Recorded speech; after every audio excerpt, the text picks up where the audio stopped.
sahabat bisnis Sulawesi, bagaimana kabarnya sore hari ini? Semoga kita masih sehat-sehat ya semua. Dan sore hari ini saya Bali Putra kembali hadir menyapa teman-teman untuk menyampaikan informasi terkait dengan pasar modal. Dan sore hari ini saya akan hadir bersama IDX Sulsel. Nanti ada perwakilannya Mas Irfan Ibrahim yang nanti akan bergabung bersama kita. Ada juga Mas Ridwan dari Penin Sekuritas. Selamat sore Mas Irfan. Sore, Bli. Sehat Mas ya? Iya, sehat alhamdulillah. Sehat, sibuk sekali kelihatan. lumayan ini. Ini habis sekolah pasar modal juga, baru lanjut ke sini. Oke, selamat sore. Halo semuanya. Oke, selamat sore Bli, selamat sore Mas Irfan. Welcome back ya. Sehat-sehat semua ya.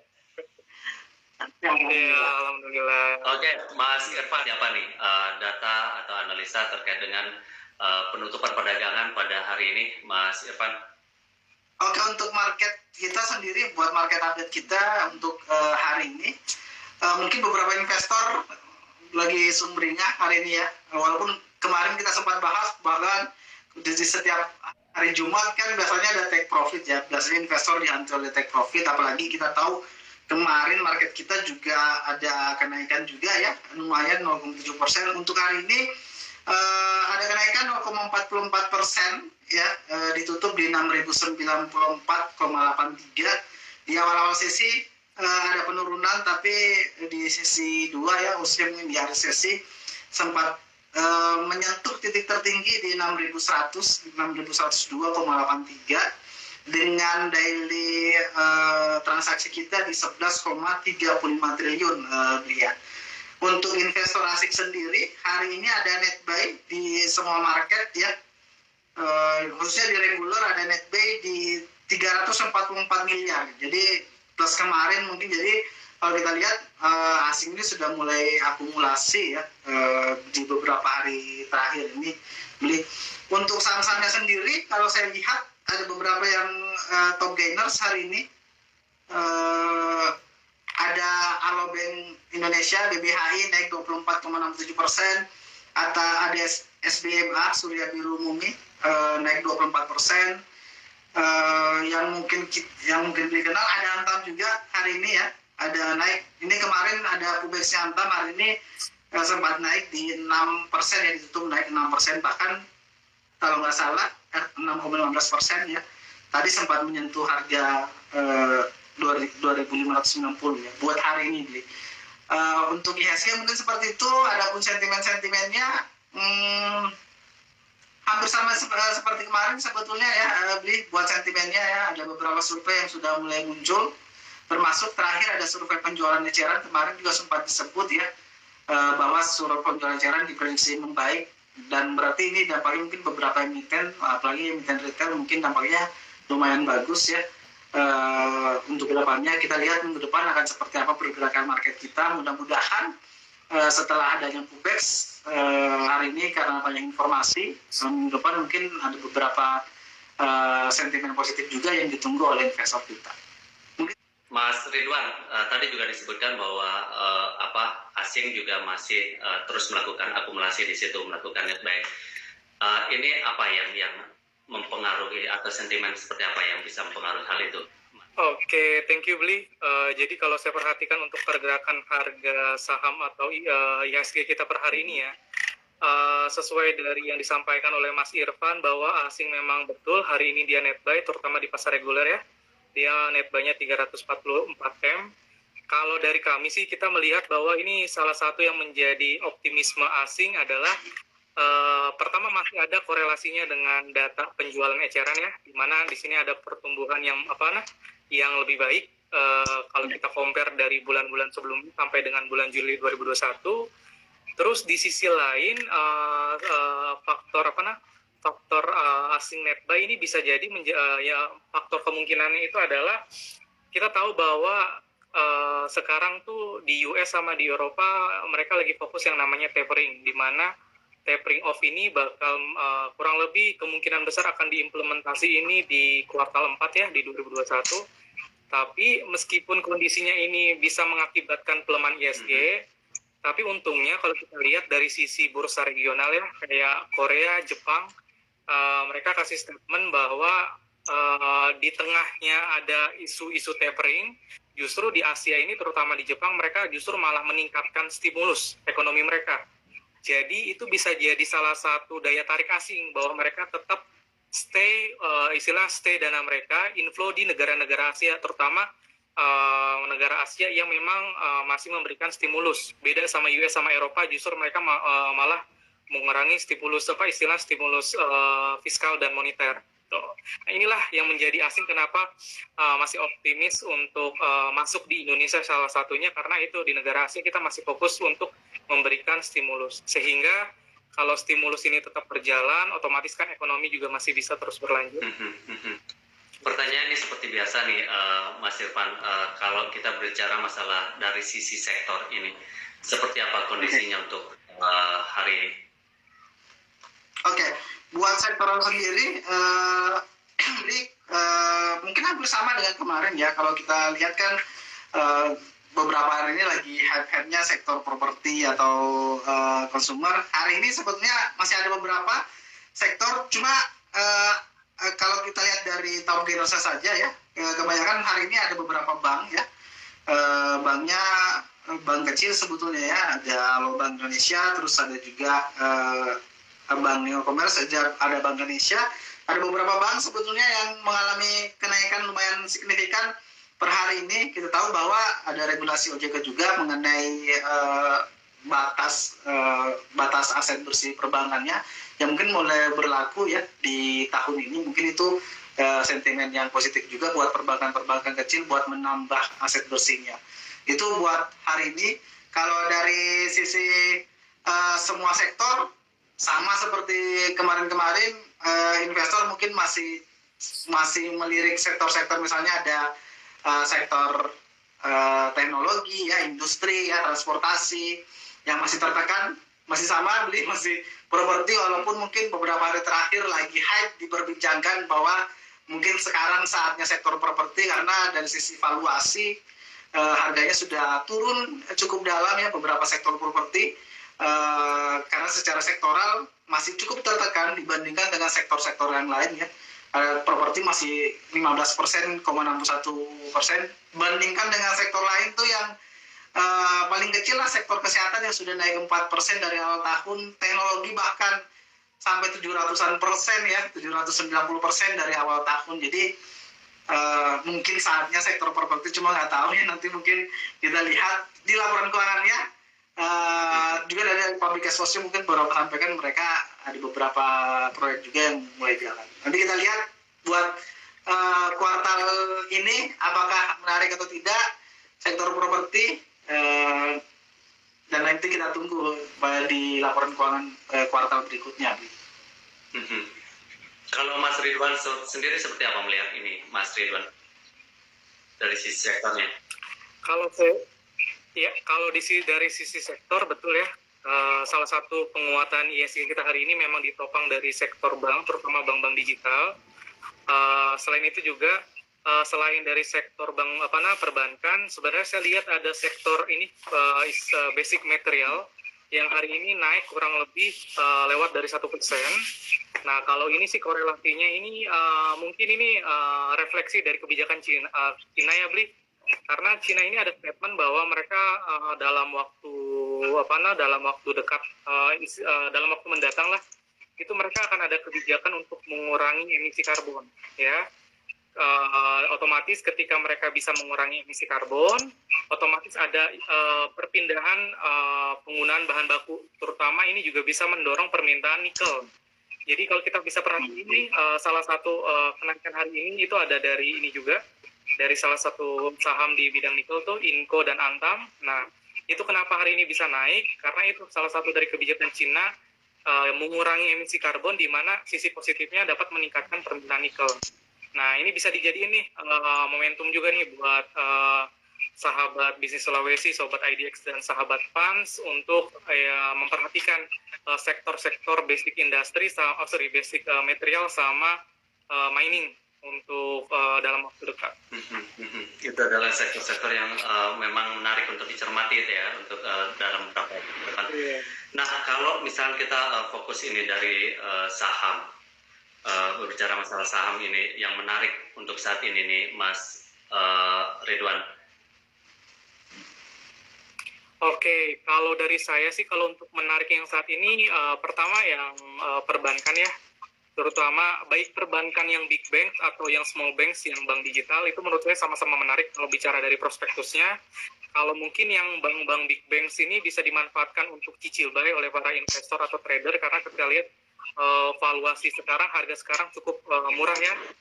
Terus yang kedua dari bank digital ini menurut saya masih ada potensi naik lebih lanjut karena kalau saya lihat pergerakan dari sektor bank digital ini atau bank-bank kecil ini baru naik hari ini. Biasanya dia bisa naik lebih dari 1 hari selama dari kondisi pasar ini tidak ada berita negatif atau sentimen negatif yang cukup fatal.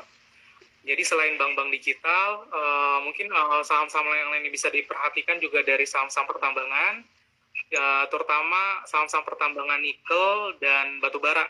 Kalau kita bisa perhatiin, Mas, batu bara ini masih kalau kita tarik garis ininya ya, pergerakan harganya nih dari istilahnya dari 2 bulan terakhir itu masih uptrend ya. Jadi bisa dimanfaatkan untuk investor nih buat pilih saham-saham batu bara yang memang masih murah secara valuasi dan untuk trader juga bisa dimanfaatkan untuk yaitu memanfaatkan kenaikan harga batu bara dunia. Selain itu mungkin dari ini masih seperti yang lalu saya sampaikan bisa diperhatikan juga saham-saham yang sedang diakumulasi oleh asing. Kalau sekarang ini yang jadi pilihan akumulasi asing ini salah satunya ada Antam, BBRI, BBNI, Arto, Inco, BBCA. Nah itu bisa diperhatikan juga untuk para trader dan investor untuk ikut mulai koleksi beli. Jika kita mengacu pada penutupan perdagangan hari ini, nih Mas Ridwan, bagaimana kira-kira untuk perdagangan di pekan depan, mulai hari Senin depan? Oke, kalau Senin depan sebenarnya kita tetap harus istilahnya tetap harus waspada ya.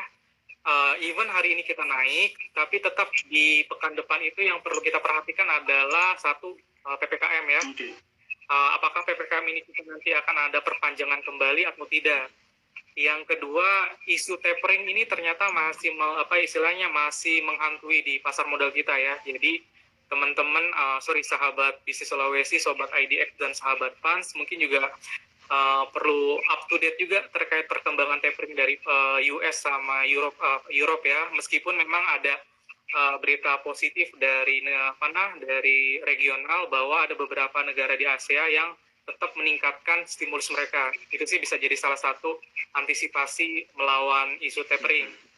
Tapi kembali lagi ada PPKM sama tapering off. Jadi menurut saya teman-teman harus perhatikan juga kondisi IHSG kita. Tetap wait and see, kita lihat dulu pergerakan IHSG kita apakah menghijau atau merah. Kalau merah pun atau turun, teman-teman tinggal perhatikan aja area support IHSG terutama. Area support IHSG ini kalau saya lihat masih sama Mas, di 6.000 ya.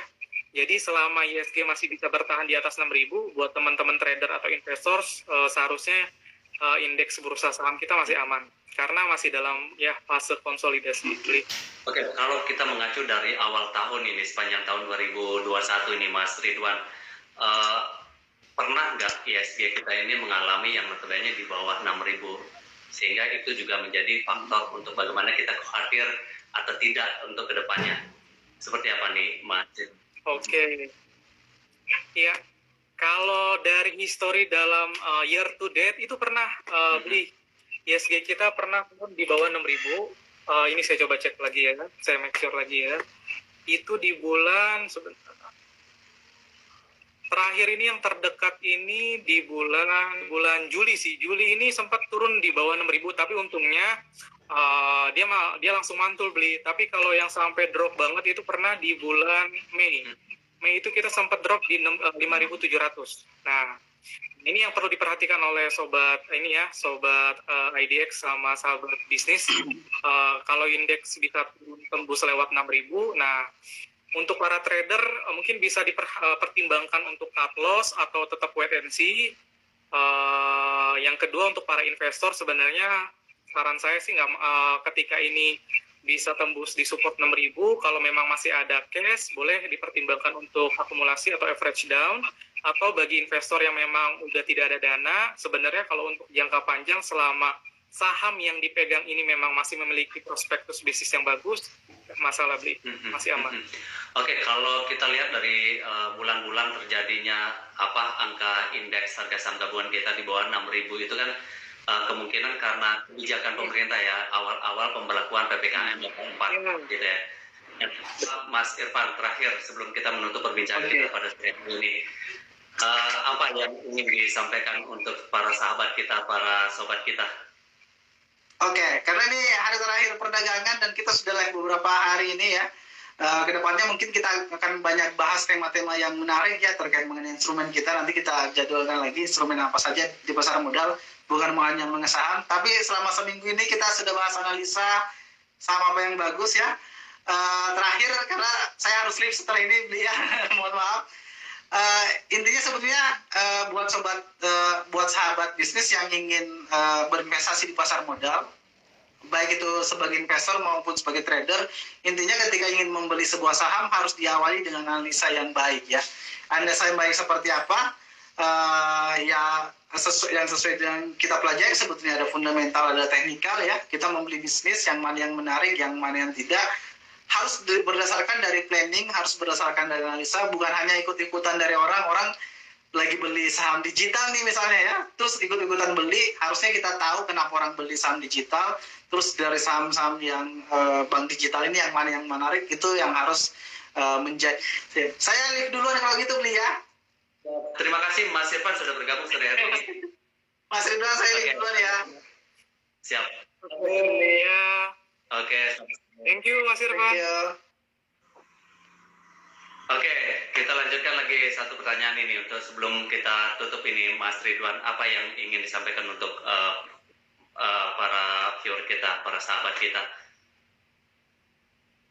Oke, buat sahabat bisnis dan sahabat PANS, baik investor atau trader, pesan saya mungkin untuk view untuk pekan depan ya, tetap memperhatikan isu-isu yang sedang saat ini masih menghantui pasar modal kita, terutama di PPKM sama tapering off.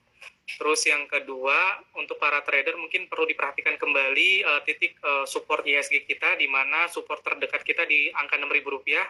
Jadi dari situ teman-teman trader bisa bisa memperhitungkan potensi cut loss-nya jika memang harus dilakukan gitu. Nah, untuk para investor tetap memperhatikan sama sentimen yang ada. Apabila nanti indeks kita turun, nggak perlu khawatir karena yang saya lihat sejauh ini asing ini masih terus akumulasi buy di pasar modal Indonesia. Artinya apa?